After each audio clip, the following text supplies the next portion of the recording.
अस्सलामुअलैकुम, welcome back to my channel. उम्मीद करती हूँ आप लोग बिल्कुल ठीक ठाक होंगे।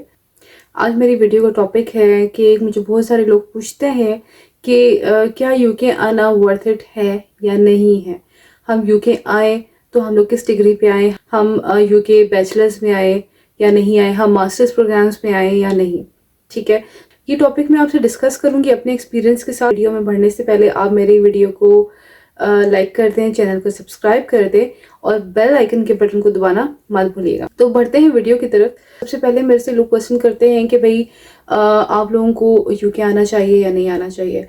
तो इसका आंसर ये है कि मैं किसी को ये तो नहीं कह सकती कि आप लोग आए या नहीं आए, ये आप लोगों का अपना डिसीजन है टोटल। ठीक है, मैं आप लोगों को वो फैक्ट्स बताऊंगी जो हैं और उन फैक्ट्स को देके आप लोग खुद डिसाइड करें कि क्या आपके लिए यूके आना वर्थ इट है या नहीं है, या आप लोग किस प्रोग्राम्स में यूके आए, क्या आपके लिए फ़ायदा मंद है और क्या आपके लिए फ़ायदा मंद नहीं है। मैं उन कंसल्टेंट्स की तरह नहीं हूँ कि मैं आपसे कहूँगी कि हाँ जी पैसों के लिए आप आए ही आए, आप फलाने प्रोग्राम्स में आए, फलाना प्रोग्राम अवेलेबल है, या आप इस डिग्री में आए, आप इस कोर्स में आए। मैं आप लोगों को ऐसा कुछ भी नहीं कहूँगी। मैं आप लोगों को जेन्युइन फैक्ट्स बताऊँगी।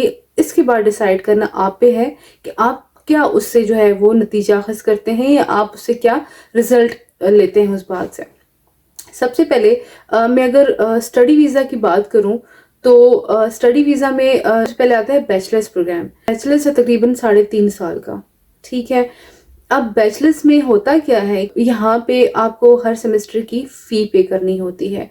3.5 साल यहाँ पे आपको आके खुद, आप जो लोग ये सोचते हैं कि हम यहाँ पे आएंगे, हम वहाँ पे जॉब करेंगे यूके में आके, उसके बाद फ़ी पे करेंगे, तो मैं आपको ये बताती चलूँ कि इतना इजी नहीं होता। जो बैचलर्स के स्टूडेंट्स हैं वो इतने मेच्योर नहीं होते और बैचलर्स के स्टूडेंट को यहाँ पे जॉब फाइंड करना बहुत मुश्किल होता है। ठीक है, तो अगर आप लोग ये सोच के यहाँ पे आएंगे कि हम लोग वहाँ पे काम करेंगे, हम अपनी फ़ी भी निकालेंगे, हम अपना खर्चा भी निकालेंगे, तो ये सोच के आप बिल्कुल भी यूके मत आएँ। क्योंकि यहाँ पहले के हालात और अब के हालात बहुत डिफरेंट हैं। इस तरह कि एक तो एक्सपेंसिव हो गया है सब कुछ बहुत ज़्यादा, यूनिवर्सिटीज़ की फ़ीस बहुत ज़्यादा हो गई हैं, आप लोगों को जॉब्स बहुत मुश्किल से मिल रही हैं यहाँ पे जो लोग ऑलरेडी हैं। और मेरे ख्याल से यूके लोग आते हैं कुछ अपनी लाइफ बनाने के लिए, अपने आप को सेटल करने के लिए, अपनी ज़िंदगी में आसानियाँ पैदा करने के लिए यूके आते हैं लोग। ठीक है, तो आप जब यूके आते हैं, आप लोगों को यहाँ पे जॉब्स नहीं मिलेंगी, आप काम नहीं कर सकेंगे, तो किसी के पास इतना बैकअप मेरे ख्याल से 3.5 साल का नहीं होता कि आप अपने घर से फीस मंगवा के आप यहाँ सबमिट करवाएं। क्योंकि यहाँ पे 3.5 साल आपको एक सेमेस्टर, यानी एक साल में 2 सेमेस्टर्स होते हैं। ठीक है, और आपको हर सेमेस्टर में जो है वो यहाँ पे यूनिवर्सिटीज अब बहुत स्ट्रिक्टनेस कर रही हैं, टाइम टू टाइम आपको फ़ी पे करनी होती है, आपको आपकी स्टडी जो है वो परफॉर्मेंस अच्छी रखनी होती है, आपको आपकी अटेंडेंस पूरी रखनी होती है। अदरवाइज आपको आपके होम ऑफिस को ईमेल कर दी जाती है और उस पर बहुत स्ट्रिक्ट एक्शन उसी टाइम ले लिया जाता है। हाँ, अगर आपके पास बहुत पैसे हैं, एक्स्ट्राऑर्डिनरी पैसे हैं, आपकी फैमिली जो है वो बहुत वेल ऑफ है, तो आप ज़रूर आएँ, आप आके यहाँ बैचलर्स करें, आप यहाँ की डिग्री लें। अगर आप लोग ये इस माइंडसेट से नहीं आ रहे कि आपने जॉब करनी है या आपको पैसों का मसला नहीं है, तो आप ज़रूर आएँ। लेकिन जो लोग मिडिल क्लास फैमिली से हैं और जो लोग ये सोच रहे हैं कि हमने जो बैचलर्स है वो यूके ही जाके करना है और हम वहाँ पे अर्न करके अपनी फ़ी भी पूरी करेंगे, हम अपने खर्चे भी निकालेंगे, तो ये चीज़ आप अपने माइंड से निकाल दें। मैं एक क्लियर और एक ऑनेस्ट मशवरा आपको देती हूँ कि ये इतना इजी नहीं है। ठीक है, आप अपनी फ़ीस जो है वो यहाँ पे निकालना बहुत मुश्किल है और 3.5 साल तो बहुत बड़ी गेम होती है। तो मैं आपको इसके लिए यही सजेशन दूंगी कि बैचलर्स के स्टूडेंट्स जो है वो बहुत सोच समझ के यूके आने का फैसला लें।